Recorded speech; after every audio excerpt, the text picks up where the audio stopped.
Assalamualaikum semuanya. Bagaimana kabar kalian? Semoga tetap semangat ya, walaupun kita belajar dari rumah. Nah, untuk hari ini kita akan belajar tentang gerak lurus dan hukum Newton.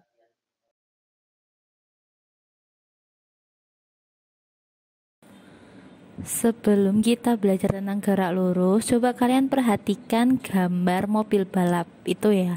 Nah, kira-kira apa sih yang dilakukan pembalap itu?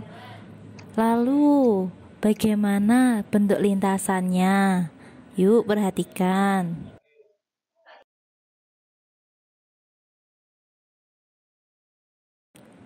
Gerak lurus adalah gerak benda yang berada di lintasan lurus.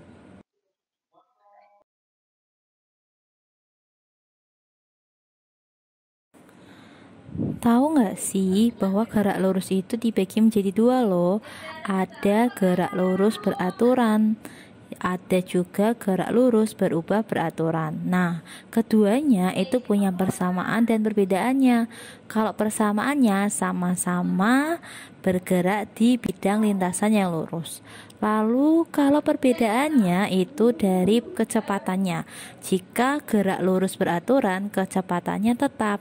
Sedangkan gerak lurus berubah beraturan, kecepatannya selalu berubah dengan range yang sama.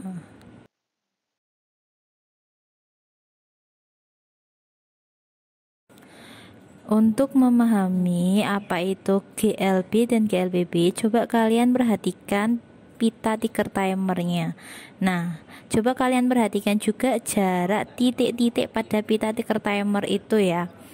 Jika titik-titik itu jaraknya sama, maka dia melakukan gerak lurus beraturan. Tetapi kalau jarak titik-titiknya itu berbeda, maka benda itu melakukan gerak lurus berubah beraturan. Contoh seperti gerak lurus berubah beraturan dipercepat. Jadi kalau GLBB dipercepat itu semakin lama maka jarak titiknya semakin renggang. Sebaliknya kalau diperlambat semakin lama itu jarak titiknya semakin dekat.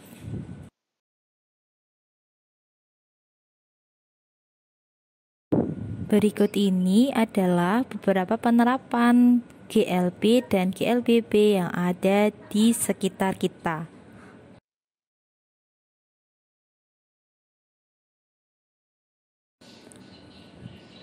Benda itu bergerak karena dipengaruhi oleh kelajuan.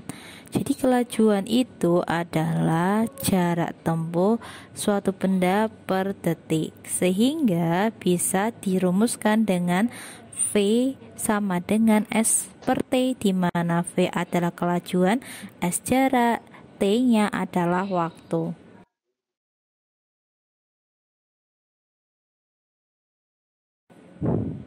Nah, untuk memahaminya, yuk coba kalian perhatikan contoh soal berikut ya.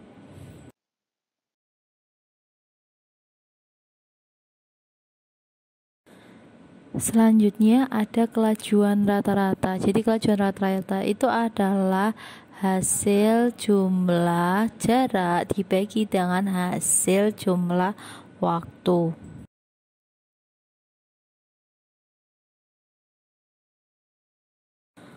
Untuk memahami kelajuan rata-rata, coba kalian perhatikan contoh soal berikut ya.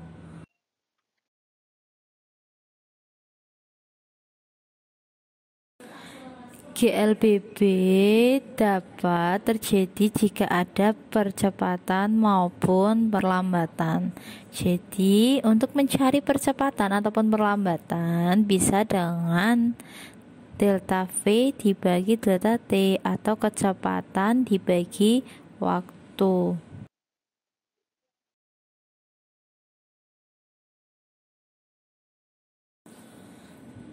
Untuk memahami apa itu percepatan dan perlambatan, coba kalian perhatikan contoh soal berikut ya.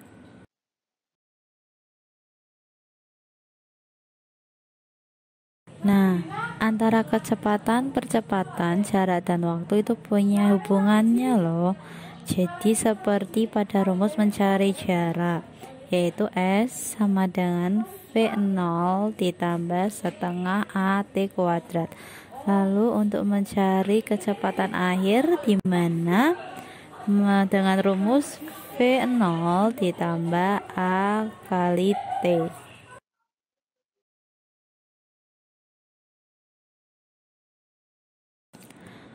Nah, untuk memahami percepatan, kecepatan, jarak, dan waktu, silakan kalian lihat contoh soal berikut ini ya.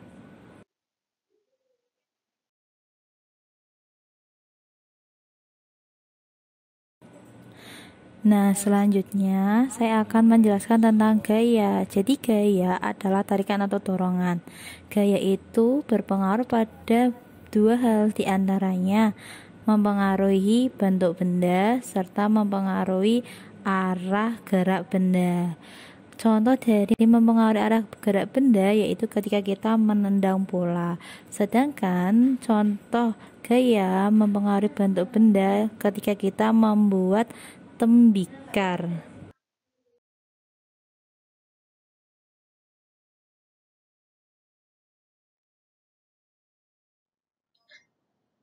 Hukum Newton. Hukum Newton ini dikemukakan oleh Sir Isaac Newton, di mana hukum Newton itu ada tiga, yaitu hukum Newton pertama, hukum Newton kedua, dan hukum Newton ketiga. Hukum Newton pertama itu berbunyi benda yang tidak mengalami resultan gaya atau sigma F sama dengan 0 akan tetap diam atau bergerak lurus beraturan. Ya, contohnya ketika kalian duduk di dalam angkutan umum dan angkutan umum itu mengerem, maka posisi tubuh kalian masih tetap sama.